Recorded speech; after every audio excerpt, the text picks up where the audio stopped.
మీ హయాంలోనే అనుకుంటాను రాష్ట్రంలో ఎక్కడ చూసిన అంగన్వాడీ కేంద్రాల్లో ఈ పిల్లలు తినే పౌష్టికాహారాన్ని అంతా కూడా అమ్ముకుంటూ పోయారు. అసలు చాలా మొత్తం పశువులకు నానాగా వేస్తున్నారు. నా హయాంలో కంటే కూడా అంతకంటే ముందే నేను women and child welfare minister committee చైర్మన్గా ఉన్నప్పుడే నేను గమనించడం జరిగింది. అది గమనించిన తర్వాతనే అప్పుడు నాకు మేము రిపోర్ట్స్ కూడా ఇవ్వడం జరిగింది. వికలాంగులకు పెన్షన్స్ పెంచాలని, తర్వాత వాళ్ళకి రిజర్వేషన్స్ ఇవ్వాలని, అంగన్వాడీలో ఫుడ్ చేంజ్ చేయాలని చెప్పేసి ఇవ్వడం జరిగింది. సో దానికి తగ్గట్టుగానే ఈరోజు స్నాక్ ఫుడ్ ఇవ్వడం అది చేంజ్ చేసి తీసుకొని రావడం జరిగింది. తర్వాత ఫుడ్ పెట్టడం కూడా అందుకనే చేంజ్ చేసి తీసుకొని రావడం జరిగింది.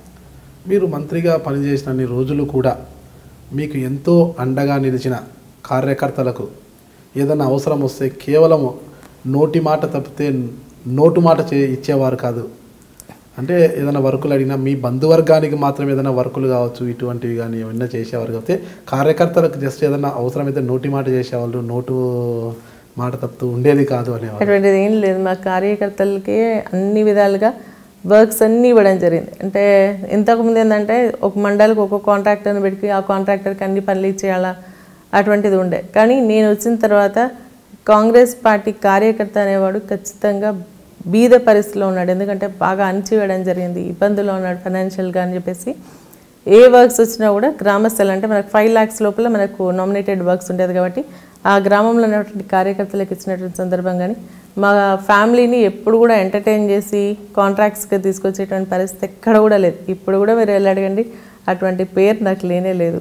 మా ఫ్యామిలీ మెంబర్స్ అసలు కాంట్రాక్ట్ జోలికి పోరు, మా నియోజకవర్గానికి కూడా రారు. 1999 నాటి సునీత లక్ష్మారెడ్డి కాదు, ఆమె 3 సార్లు గెలిచి 3వసారి మంత్రి అయిన వెంటనే అహం పెరిగింది, ఇగో పెరిగింది, అందుకే పట్టించుకోవట్లేదు అనే భావన అయితే అప్పుడు తలెత్తింది.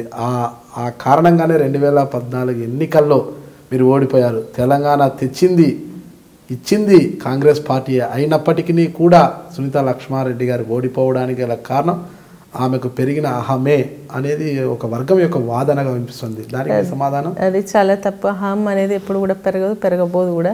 కాకపోతే ఏంటంటే వాయిస్ అనేది కొంచెం పెరిగింది.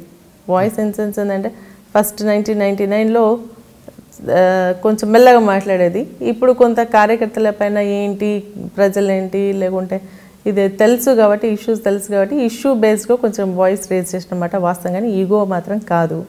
ప్లస్ సెకండ్ ఏంటంటే ఓడిపోవడానికి కారణం నేను చేసినటువంటి అభివృద్ధిలో లోటుపాట్లు కానీ లేదంటే కార్యకర్తలు నిర్లక్ష్యం చేసినటువంటి పరిస్థితి కానీ ప్రజల్ని నిర్లక్ష్యం చేసినటువంటి పరిస్థితి కాదు. తెలంగాణ సెంటిమెంట్ ఏంటంటే ఒకసారి అటు వేయాలని టీఆర్ఎస్ పార్టీ మేనిఫెస్టో బాగా అట్రాక్టివ్ అయ్యి అక్కడ వేయడం జరిగిందే తప్ప అహంకారంతోనో నిర్లక్ష్యం చేసిన దాంతోనో అభివృద్ధి చేయలేదన్నో అన్నటువంటి ఇది మాత్రం కాదు. మీరు చూస్తుంది ఇప్పుడు ఐ డ్రీమ్ మీడియా.